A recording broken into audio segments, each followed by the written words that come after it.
No, que no le llega. ¿Cómo Que no le le corta llega? la cabeza.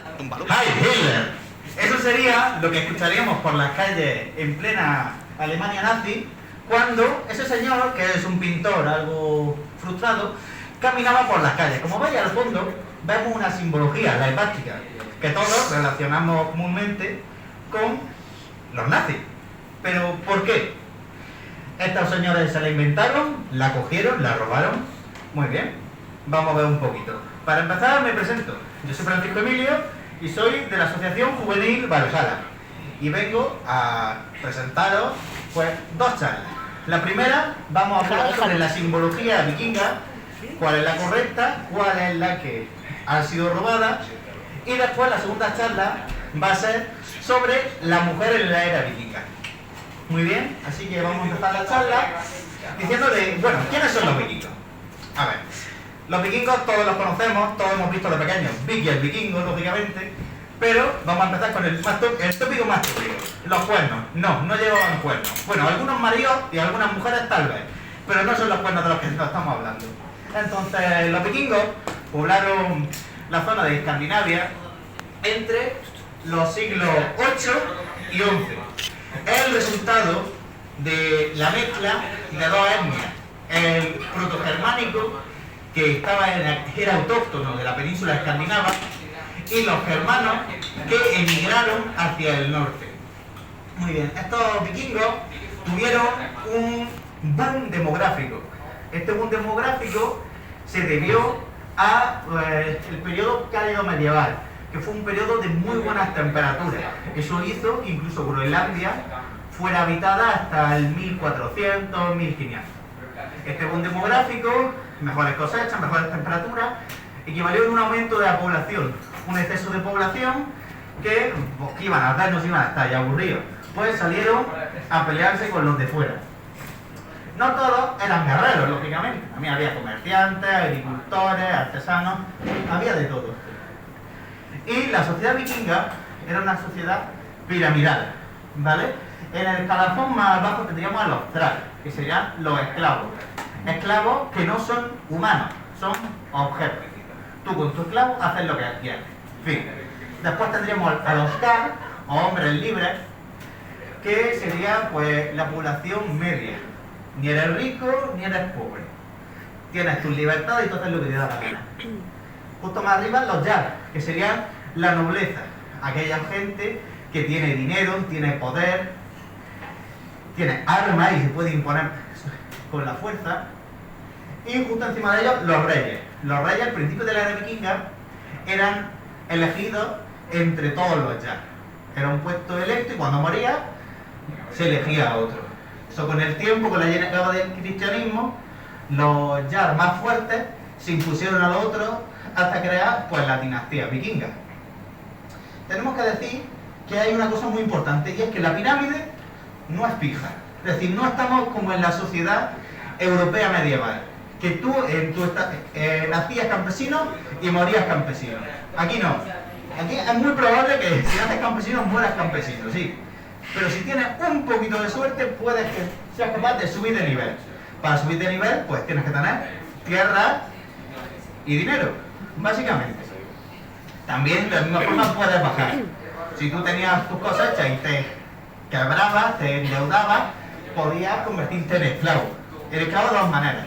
O, oye tío, que mira, que no tengo para vivir, pues me meto de esclavo en tu familia y me paga un sueldo. Venga. O esclavo de que iba a otra tierra, saqueaba y ajá, ahora te quedas bajo mi poder. Los esclavos, a pesar de ser esclavos, cobraban un dinero. Cobraban un dinero que con el tiempo, con el pasar de los años, podían usarlo para comprar su libertad. Eso sí, compraban su libertad, pero se convertía inmediatamente en parte de la familia de su antiguo propietario. Si mataba a un esclavo, tenías que pagarle a su dueño el valor. Así, no es una persona, es un objeto. ¿De acuerdo? En la charla, bueno, eso ya lo veremos en la parte de las mujeres, que volver otra vez a la pirámide mental.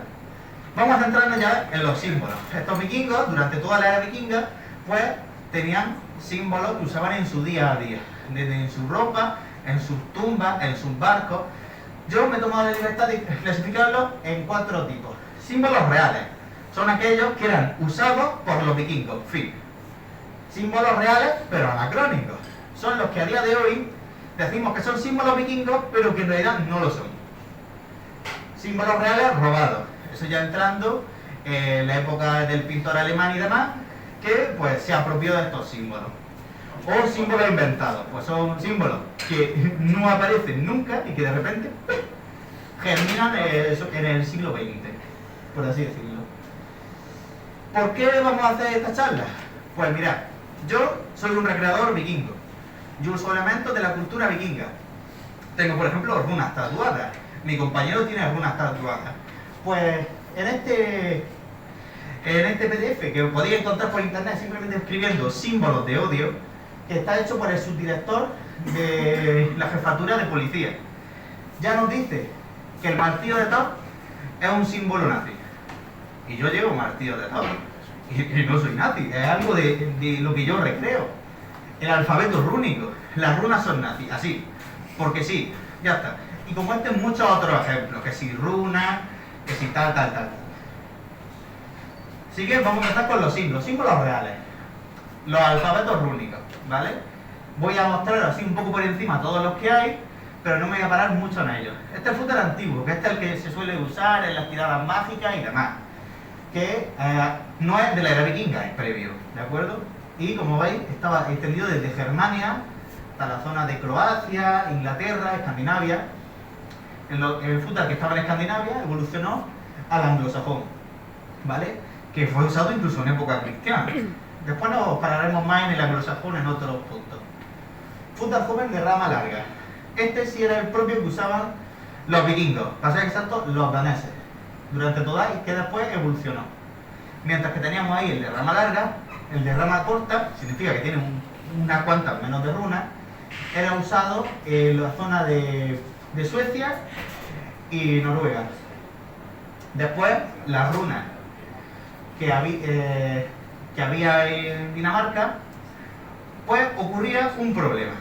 Y es que las runas lo que simbolizan son fonemas, es decir, A, B, T, T, ¿vale?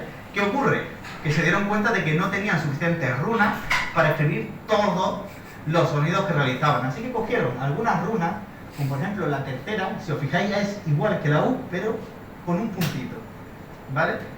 Por eso se llama runas puntuadas, porque no os inventaron símbolos, vaya tontería. Cojo la runa que y le pongo un punto ya. Sí. La irlandesa, que son una variante de las de rama corta, y ya cuando avanzamos en el medievo, llegamos a las medievales, que estas han llegado hasta el siglo XVIII y tal, evolucionando. Son al igual que las daekernianas, que son runas que se usaban para hablar en latín, además que se iban intercalando y demás. Las runas cifradas, esto es una cosa que no se sabía para qué eran, hasta que en un manuscrito irlandés apareció. Y fue un plan, hostia, que lo que dice esta piedra rúnica ahora puedo leerlo. Era muy simple. Cogía un palito, a un lado escribía la fila y al otro el grupo, y así sabía qué runa tenía que escribir. Así que de esa forma iba sacando la palabra. Entrando ya fuera de las runas, en la simbología. El Bagnur. Como veis, son 3 triángulos entrelazados y aparecen en múltiples piedras. Por ejemplo, en esta piedra, que es la piedra rúnica de Storhamar, ¿vale? Una cosa que me vaya a oír repetir como si fuera un disco rayado durante toda la charla es: no se sabe realmente lo que es. Porque el nombre de Bagnur, o nudo de muertos, o nudo guerrero me parece, no es de la época. Se lo pusieron a alguien pues para llamarlo de alguna forma. Porque realmente lo único que tenemos de esos símbolos es pues la aparición en la piedra. Eso sí, sabemos que este símbolo está relacionado con los muertos. Lo sabemos porque siempre que aparece en un sacrificio. Es más, si vais aquí, lo que se dice es que lo que está pasando en esta escena es que está viendo un águila de sangre. Como veis, tenemos a un hombre inclinado aquí, mientras el otro le está golpeando, le está haciendo algo con un bastón o un hacha en la espalda. Junto, el guerrero, tenemos aquí un hombre que está colgado, se presume que es Odín, y cuervos. Entonces sabemos que el Bagnur tiene relación con Odín y con los muertos. El martillo de Thor. se han encontrado infinidad de martillos como ese que veis ahí arriba, o incluso más simples. La mayoría de hierro, muy pocos labrados o con formas. Este, al contrario que el anterior, sí sabemos lo que significa, porque se encontró uno que literalmente ponía martillo. Esto es algo muy común en la era vikinga, que a los objetos le grabe su nombre, porque le está dando esencia, le está dando poder. No voy a entrar en temas mágicos, tenemos una charla de 10 horas en YouTube sobre la magia, pero así en modo resumen, las palabras dan poder, no son las runas sueltas, son las palabras lo que da poder. Por eso, al símbolo, al Mjolnir, le da poder que le pongan el nombre. Triple cuerno de Odín, lo mismo, no se sabe realmente lo que significa. Lo tenemos en una piedra, la piedra de Snoldover, ¿vale? Aparece con un texto que dice: esta piedra la he elegido tal en honor a mi hijo que ha muerto. Y junto arriba una esvástica. No hay más información sobre este cuerno, sobre este símbolo. El Yggdrasil. A este símbolo se le llama Yggdrasil porque aparece en este tapiz y algún lumbrera decidió que eso era un Yggdrasil. Puede ser un Yggdrasil o puede ser una imagen de planta de unas cuadras. Yo creo que es unas cuadras. Y a mí que nadie me saque de ahí. Este símbolo tenía mis dudas si ponerlo como real o como real anacrónico. Porque realmente aparece en un tapiz ya de finales de la era vikinga, datado entre el 1400 y 1170. La era vikinga acaba en el 1066. ¿Qué pasaba? Que tiene tanto símbolos paganos como cristianos. Así que por ahí, al final me he decantado por ponerlo. Otro símbolo, el nudo de los escudos, aparece en varias piedras de Gotland. Lo mismo tenemos con el...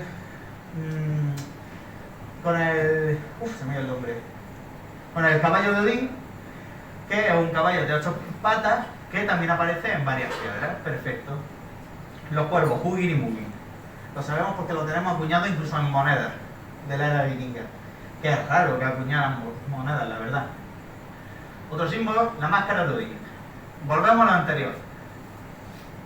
Se llama así porque tú lo digas.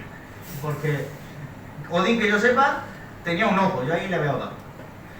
Así que, bueno, tenemos la piedra, como siempre el texto va por su lado, no tiene nada que ver. Podríamos hasta considerarlo un graffiti, que a saber quién lo hizo. Pero bueno, algunos dicen que es Odín, yo digo que tiene pinta de ser más un ser familiar o un enano, un elfo de este tiempo, ¿vale? Pero en realidad no se sabe. Las cruces celtas se han encontrado cruces con esta forma en la era vikinga. Y ya para ir resumiendo, estilos de arte. Durante toda la era vikinga va un arte que va evolucionando y va cambiando. Si vosotros os metéis en, ¿qué te digo yo?, las mamparas de una puerta de una iglesia y encontráis esos símbolos y queréis cogerlos, pues esos símbolos serían de la vikinga, siempre que estén dentro del esquema. Ahora, símbolos reales y anacrónicos. El Drakkar. Hay gente que tú a esto y dices que es un Drakkar. Pues lo siento, amigos, no.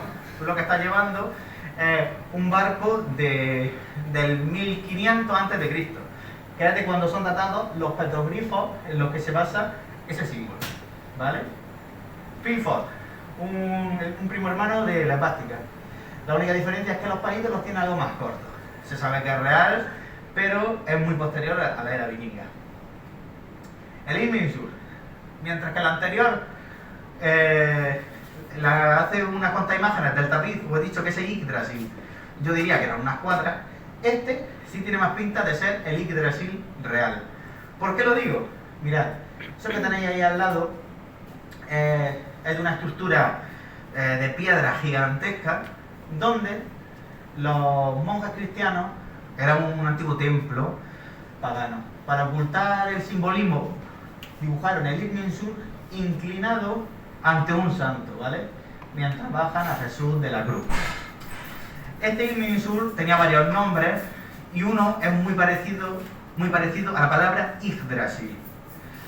No se sabe a ciencia cierta ni se puede asegurar que sea el mismo árbol, pero era el equivalente germánico del Yggdrasil. Es más, muchos santos de la zona de Germania los veis pisando arbolitos que simbolizan este árbol sagrado que teóricamente destruyó Carlomagno. La lanza de Odín. De lanza nada. Bueno, lanza sí, de Odín no. Tenemos el fútbol anglosajón. El fútbol anglosajón tiene un detalle muy curioso, y es que aunque al principio sí representan fonemas, cuando nos venimos a los símbolos finales, no representan fonemas, representan palabras. Esto lo hacían para ahorrar espacio, y entre ellos tenemos este, que es en el que se basa la lanza de Odín, que simboliza lanza. Su significado es lanza. Bueno, pues alguien decidió que no, que ya no es anglosajón ni cristiano, no, ahora es escandinavo y pagano y es de Odín. Pues no, amigos, no. Tenemos el Kolosbat, que es un símbolo de era vikinga, está en la era pero no en el lugar, es eslavo, ¿vale? Está mucho más al este, no tiene nada que ver con los vikingos. Y saldrá a cuenta más adelante cuando hablemos de otro símbolo, que es el sol negro, pero ya llegaremos a él. Después tenemos estos símbolos que lo habéis visto en cientos de publicaciones. El Verbisir, el Eyermur, las runas de protección. Tenemos ahí también runas para el combate, maldiciones, para dormir. Todos esos símbolos no son vikingos. En fin, no hay mayor discusión. Estos símbolos aparecen en manuscritos irlandeses del 1600, el primero, como sería el Verbisir, perdón, el Eyermur que estoy viendo allí, mientras que el Verbisir es del 1800, es decir, de la época en la que teníamos a nuestro señor Isaac Newton escribiendo sus teorías. Así que no, de vikingo no tiene nada. Es más, están basados en simbología judío-cristiana. Se basan tanto en la retórica, en la forma de ver a el misticismo cristiano, y los símbolos en sí vienen de las clavículas de Salomón, ¿de acuerdo? Es más, mis amigos saben que cuando yo me aburro, por Facebook tengo mucha gente, y me meto en algún perfil de algún fascista o algo así, uno de estos que dice judíos, pues me meto en eso y le digo, oye, ¿por qué llevas tatuado un símbolo judío? Y se ponen a llorar. No, literal, ¿eh? ¿Pero qué dices? ¿Cómo que judío? Sí. Eso viene de las clavículas de Salomón. ¡Oh, me están mintiendo! ¿Esto es vikingo? No, es judío. Y le jodo.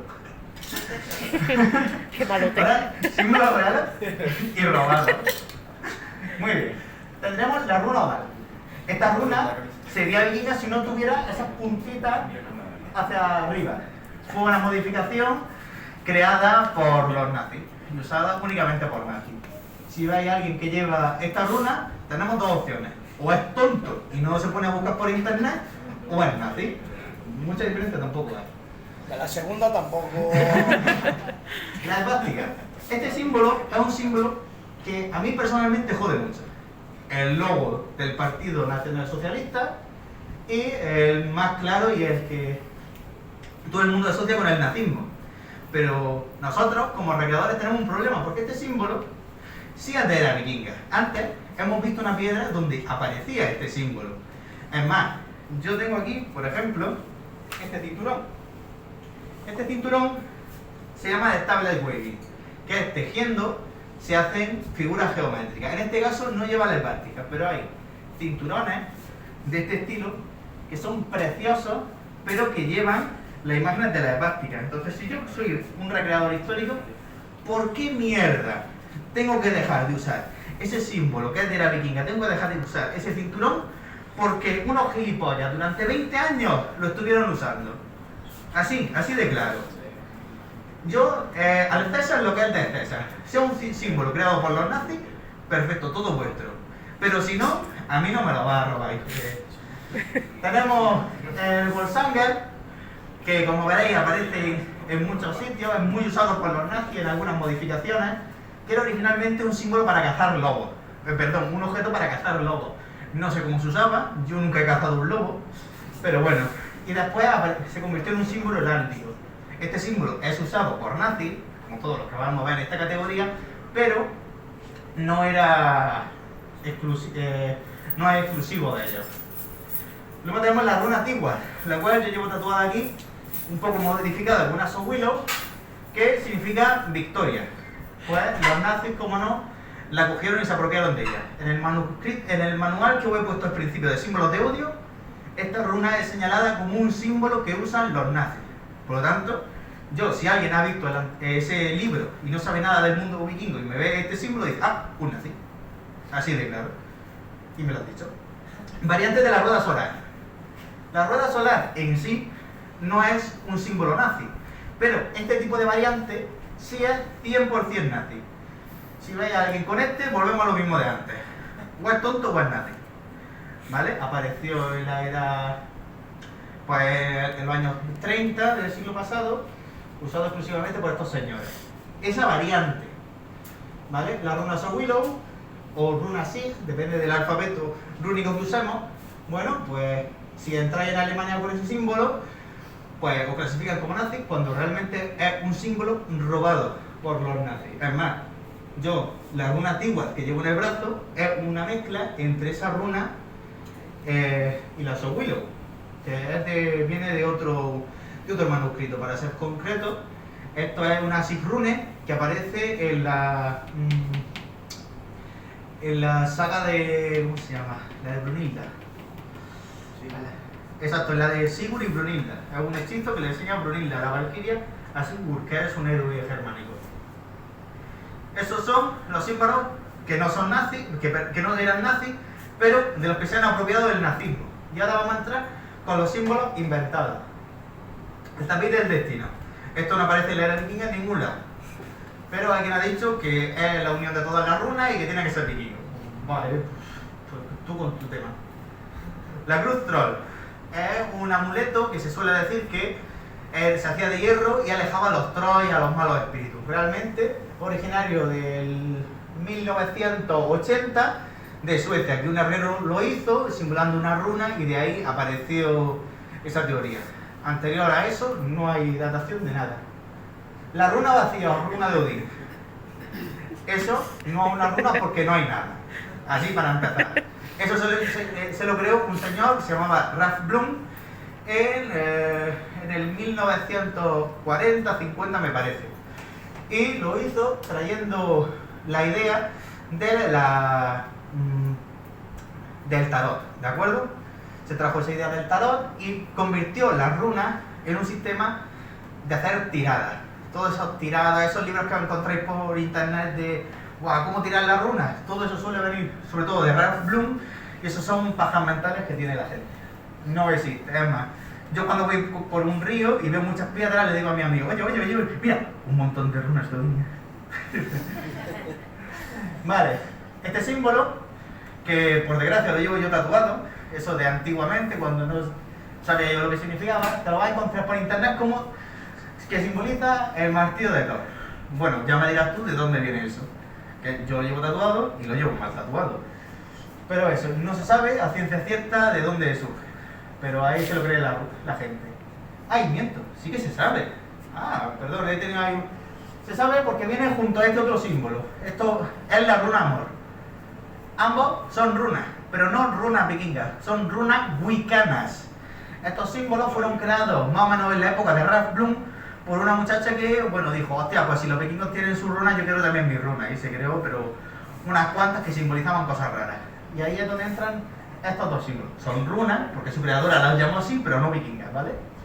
El Yggdrasil. Esta imagen, el Yggdrasil es la figura que más aparece aquí, ya van 3 veces. Y, se pone esa imagen, pero eso es una invención de algún artista moderno. No hay datación de que tenga esa forma circular. Es más, recuerda mucho al árbol de la vida.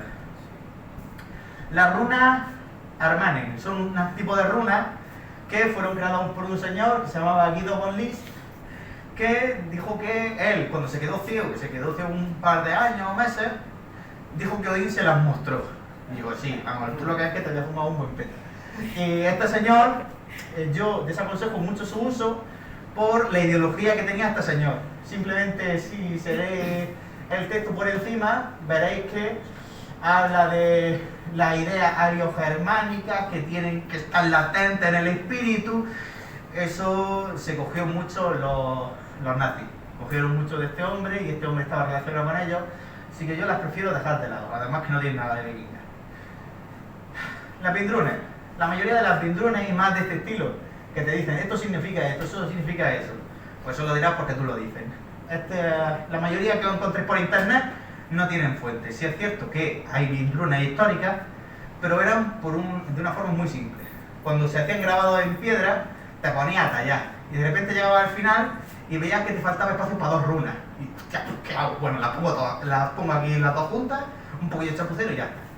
Básicamente se usaban para eso, nada de símbolos mágicos ni nada del estilo.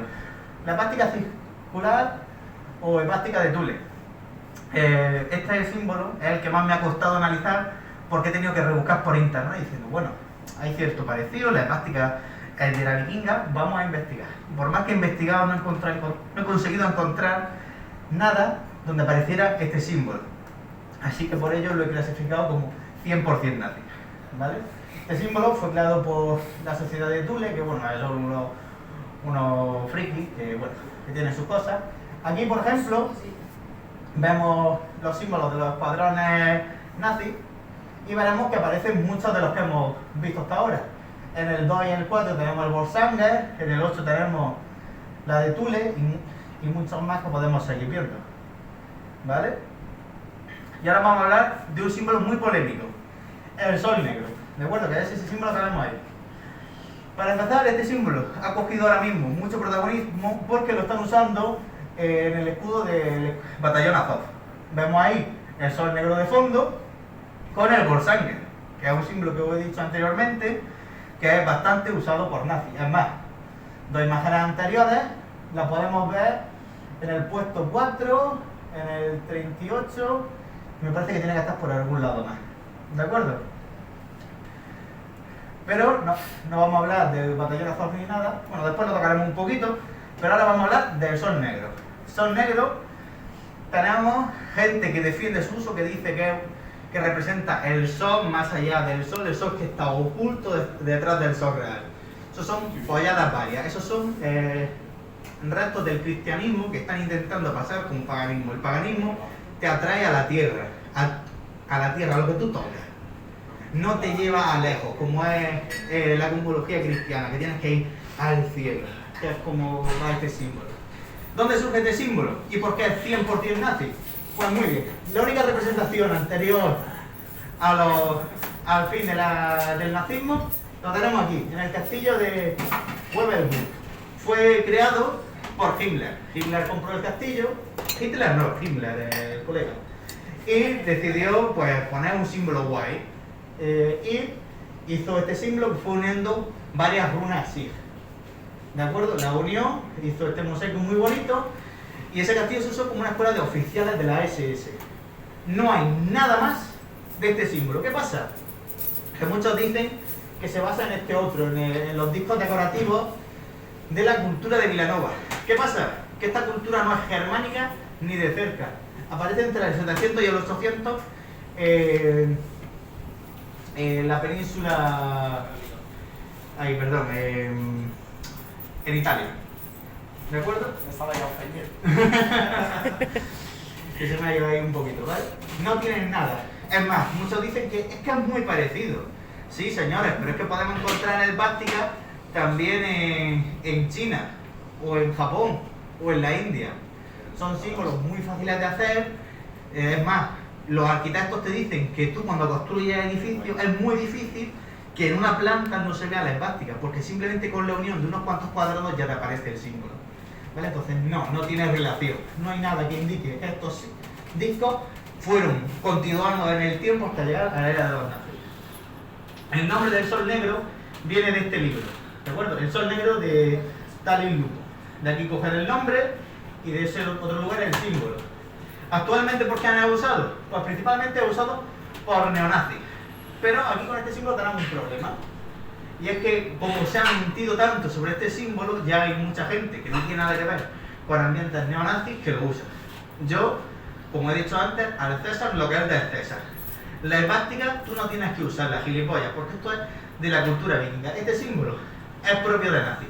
Déjalos que lo usen con su rollo. Es más, el sol negro fue el símbolo que cogieron los neonazis cuando acabó ya la Segunda Guerra Mundial. Y en vez de usar la esvástica, usaban este símbolo. Entonces yo, a título personal, si tengo que reconocer a los nazis, lo uso más por este símbolo que por la esvástica.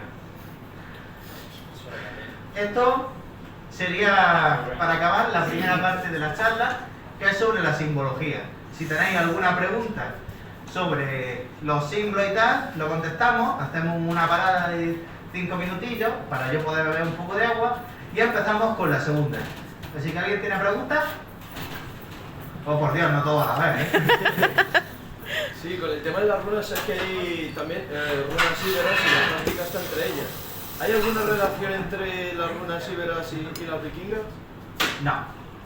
No, porque, bueno, sí hay relación, pero no directa.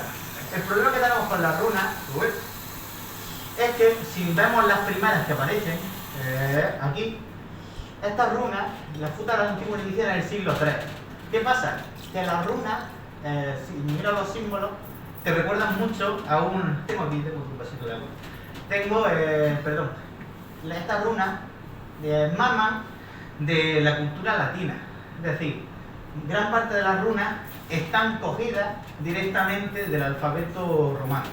¿De acuerdo? Entonces, como tienen conexión los romanos, íberos y tal, pues hay ahí una mezcolanza. Algo se pudo pasar, a fin de cuentas, el fútbol antiguo es ya posterior. Bueno, espérate. Un segundo. El fútbol antiguo es del siglo III después de Cristo. ¿Vale? Es decir, ya es posterior a las runas íberas, pero las íberas habían tenido también su conexión con los romanos. Entonces, esa es la única posible conexión, porque es que no encajan en el tiempo.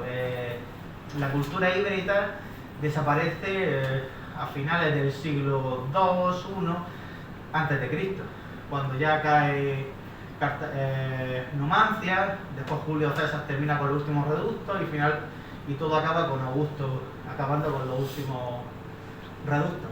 Entonces está por lo menos a 2 siglos y medio de distancia. Eso es lo que yo te podría decir. Pero es por eso, porque ambas están en contacto con la simbología romana. Sí, de hecho nosotros las tablillas que pusiste es que hasta visualmente tienen mucho parecido con... me parece más estar leyendo griego, ¿no? Claro, porque si ves, te dicen que son letras rúnicas que se combinan con latinas. Es más, las latinas van reemplazando poco a poco las runas. Esto tenemos monedas de la era vikinga al que te ponen en runas con parecía a esta el Padre Nuestro, ¿vale? Por eso hay gente que dice que no, solo se puede escribir con runas palabras en noruego y tal. Y yo, no, tienes el Pater Nostrum en runas, en leña. ¿Vale? Y eso un poquito. ¿Alguna pregunta más? ¿No? Perfecto. Podemos hacer una pequeña parada y empezamos ya con la segunda parte, que sería la mujer en la era vikinga.